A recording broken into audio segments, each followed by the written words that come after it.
So here you are. You've been playing this game for a long time. This game has become your life. Your little second life, I should say. A hobby that grew a bit more than you intended it to, but you find yourself so drawn in that you cannot stop yourself. You think, with the skills you have earned through playing against your friends, you can beat someone at any level. So you join a tournament. Your first few games go well, but then you are soundly destroyed by someone who is evidently a much higher skill level than you. He's using cards that you've not seen or you've heard about that are known to be tricky to fight. Or he's playing a character that you've never or rarely gone up against. What do you do? Do you graciously take the defeat and walk away thinking you've learned something today? Or do you complain? Do you scream? Do you have a tantrum? The skill level here is too high. I believe that this game needs more players. The audience is too small. You are all of a certain gender, race, sexuality. That's wrong. Everyone should be involved. Except everyone was invited. All you had to do was come and play. No one would have blinked at your colour, your sexuality. The only reason that it got brought up was because you brought it up. All of a sudden, everyone's looking at you. They're scared. Why? Not because of what you said, but because of what you're doing. You're lowering the standards. You've lowered the standards by bringing someone's race, sexuality, and preferences into the world. Who cares what gender you are? Who cares what sexuality you are? Who cares what race you are? Oh no, the standards have to be lowered just for you and your specific nature. This is where a known player comes in. Someone who's well liked. He pats you on the shoulder. Or she pats you on the shoulder. I don't know. I have not met many new pro players. There are many of every gender. All of the two. But, and that person says, maybe you need to practice more. Or maybe I can help you. Or maybe you're just not good enough at this game, as you thought. And you need more time to practice, or find another game to play. It's evidence that you're trying to change the game to suit yourself rather than adapting to the game itself. What's that? Gatekeeping. You can't have that in this community. Real people who play this game aren't people who actually play the game. It's everyone. Everyone's a real gamer.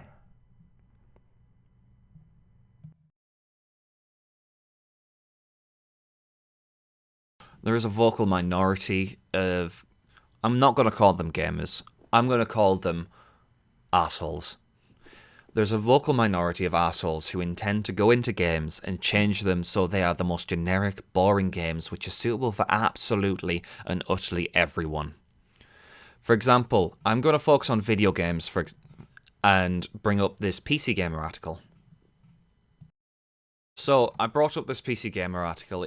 It's not a new one. It came out in 2019 last year.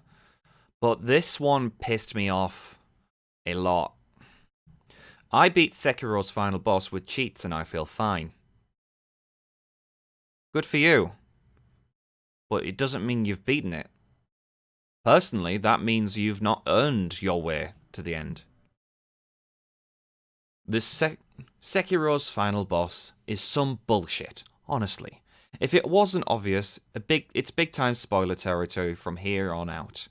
Right, yep, there's spoilers, so I'm gonna stop listening right here. I'll put a timestamp or something, or I'll just you'll see the picture change. First up is Genchiro, who I've already bested in the early hours of Sekiro. He's not so bad, but simple mistake or two can suck down a couple of health gourds, and I need all my gourds to even get practice in with the next bit, which is just 3 more phases of Mad Grandpa decked out with some of the quickest, deadliest moves in game, which I believe is the big guy, the owl or something. And die, and you start with Genchiro again. Nope, checkpoint, even though he's set up as a bluff. Beat him, and Ishin, the Sword Saint, aka Sword Grandpa, bursts out of his skin and says hello. There's 4 phases to this boss fight, and I hate it. Good for you. So this is just talking about the game, and how he's failing, and then he does this. I'm going to get a slowdown mod and give it a try. What a godsend! I can adjust the speed of the game as I play because it patches the active memory. Wow. Honestly. No. You're cheating. That's not a win. Why would you feel fine for cheating on a game that is designed to be difficult? The game actually gives you the tools very early into the game to learn the different techniques that he uses. Fighting him a couple of times allows you to learn what he does. It's one of those... It really annoys me, the way that these people treat games. As if, well, I've paid for this, I've earned my finish. I've bought my finish. I should be able to just walk to the end without trying. The fun of this type of game is the challenge. It's not Kirby's Epic Yarn, where death is not even a possibility. This is Sekiro, Shadows Die Twice. I'm actually struggling to keep it.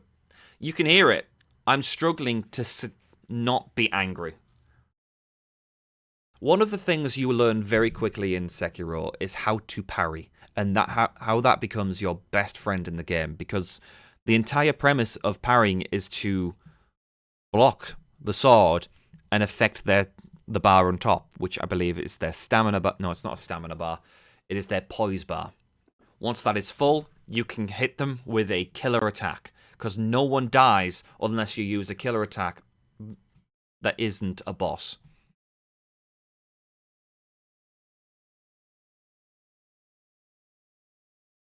Wow.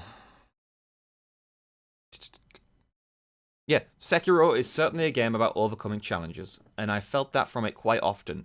I felt solidarity and sadness in seeing our modern conflicts echo in set pieces that decrypt a cyclical nature of violence directed in... What? that started off as, the game's about challenge, and then it turned into communism or something like that. It turned into, all these people are in power, that's bad. Yeah, they're the fucking boss. They're the boss of the game. They are hard for a reason. The Sekiro is a game about specific moments, not a game entirely about making players do the sword good. It's both. I feel no shame putting the last guy down in slow-mo. Yeah, it may have looked cool, but honestly, to me, you shouldn't feel empowered by that. Right, this is the guy who's done it. James Davenport.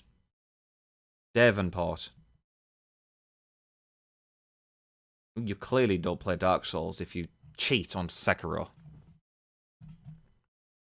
I'm sorry. This is not how you play those games.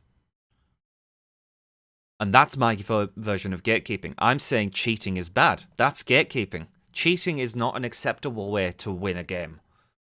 Now, that is an accepted form of gatekeeping in the community. In all communities. But they don't call it gatekeeping because it's a rule. And rules aren't gatekeeping, clearly. In other things, there are certain sets of rules. and that's fine. But it's still gatekeeping. So the definition of gatekeeping is an act of attempting to control and usually limit general access to something. More or less discouraging people from calling themselves gamers or implying that they haven't done enough to be a gamer is gatekeeping. Gaming communities have been built around different games, consoles, and developers. This is by butwhythebodcast.com. Okay. There is such thing as good gatekeeping, and although Reddit, I don't agree with them very often. No, I don't agree with them very often because a lot of the time they talk bullshit. There's been very rare cases where I've agreed with something, but I've used Reddit sometimes for Dungeons & Dragons to get like an opinion on something. And that's it. This is a very easy question to ask, and the best answer is this. Contrary to what art and gatekeeping would have you believe, I don't think it's wrong to not want to feel alienated about something you identify heavily with because it gets co-opted by a larger, less invested culture. That's good. Let's follow on. Inclusiveness is often good from the perspective of business practices, but on a moral or ethical level, it is morally neutral. I prefer things with less moving parts almost universally, and I can't stand the notion of promoting inclusiveness for its own sake. Thank you. I'm actually agreeing with this because I've not read this yet. And right now it sounds like actual sense. That's rare. It's well understood by many people at this point that more moving parts means something has the worse design it is relative to something that fulfills the same function but with less moving parts. Yeah, that makes sense. I think the MMORPG market is probably the most visibly affected market. The degradation of the complexity of WoW over time has been the strain on the industry, ruining it for people who've played MMOs before WoW in the name of inclusivity. See, this is the same thing. I have an issue of inclusivity.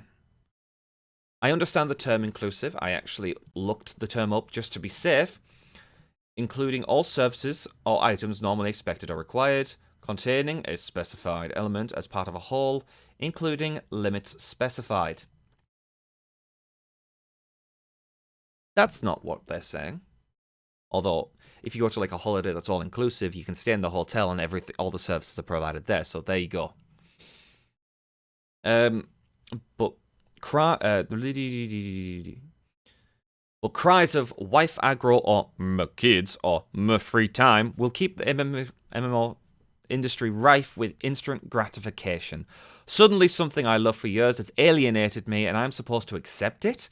What's more, I'm an asshole for wanting what I used to be able to enjoy back when I don't want people ruining my experience around?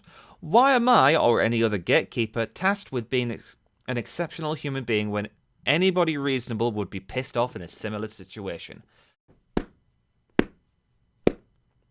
I'm clapping, but I'm wearing these amazing woolly things, so I can't clap properly because my hands are chilly, but these are comfortable. So, I'll read the next bit, and then I'll give my thoughts on it. It's totally fine if not every person loves the communities I'm a part of. I don't play video games for the enjoyment of other people. I play them for my enjoyment. As long as there is enough of a player base to satisfy a fulfilling playing experience, then I'd be satisfied with the bare minimum of participation in that community.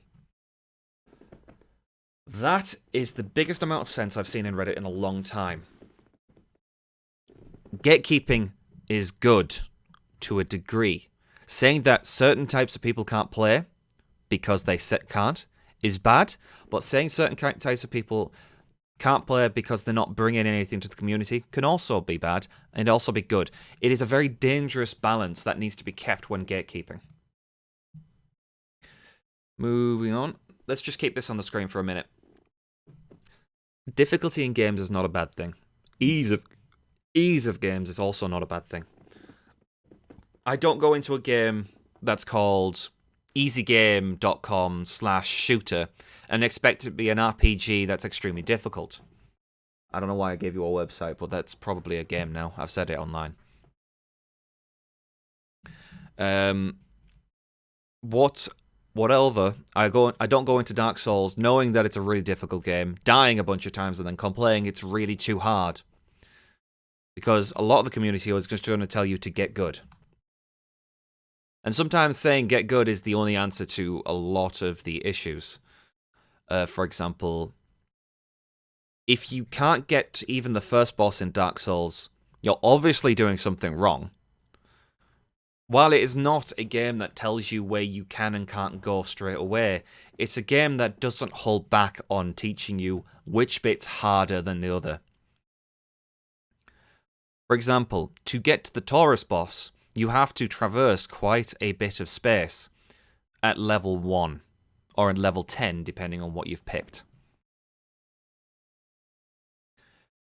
At the Asylum boss, the first boss that you ever meet, you experience him twice.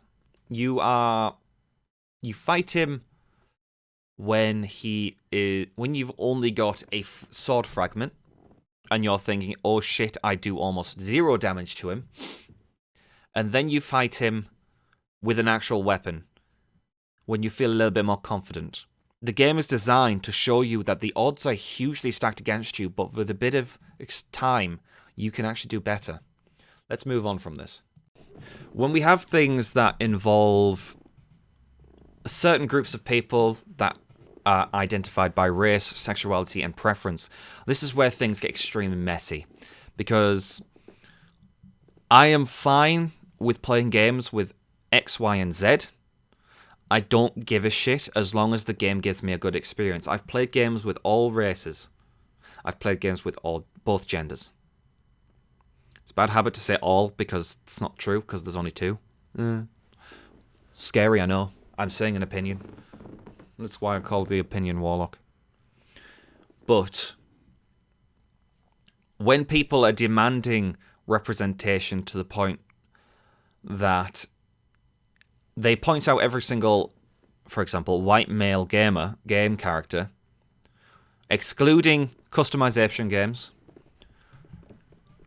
and go, well, these are the problem. That needs to be stopped. You can't make any more games with this character. What do you say to the writers? Well, you can't have this now.